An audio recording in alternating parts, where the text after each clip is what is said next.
আপনাদের মনে আছে যে একবার তার বাসা ঘেরাও করে পুলিশ উনাকে বের হতে দিচ্ছেন না আন্দোলনে, এটা সম্ভবত 2014 কিংবা 15 আন্দোলনে, 14 সালে। তো সেখানে উনি রাগ করে বলেছেন যে গোপালগঞ্জের নাম পাল্টে দিব। তো আমরা তখন অ্যারেস্ট হয়ে গেছি, জেলখানায় আছি। তো এই কথা যখন উনি বলেছেন, তো আমরা খুব খুশি যে ঠিক বলেছেন ম্যাডাম, বলেছেন।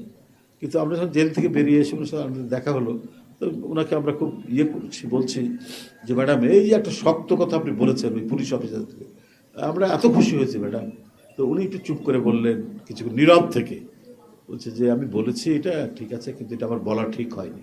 বলে কেন ম্যাডাম, ঠিকই তো করেছেন। এই যত ঢাকা শহরে যত পুলিশ অফিসার শেখ হাসিনা নিয়ে এসছে, অধিকাংশের বাড়ি গোপালগঞ্জ, এরাই নিষ্ঠুরতা করছে, এরাই এই ছাত্র জনতার উপর নিষ্পেষণ করছে, অত্যাচার করছে, রিমান্ডের নামে মানে নির্বিচারে তারা অকথ্য নির্যাতন করছে। না, সেটা তো সব ঠিকই আছে, বলা যায়।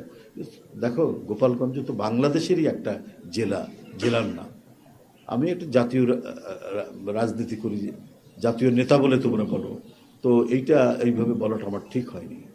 এটা নিয়ে ভাবলাম পরে যে বাহ, কত গভীরভাবে তিনি এটা দেখেছেন এবং বুঝেছেন এবং উপলব্ধি করেছেন।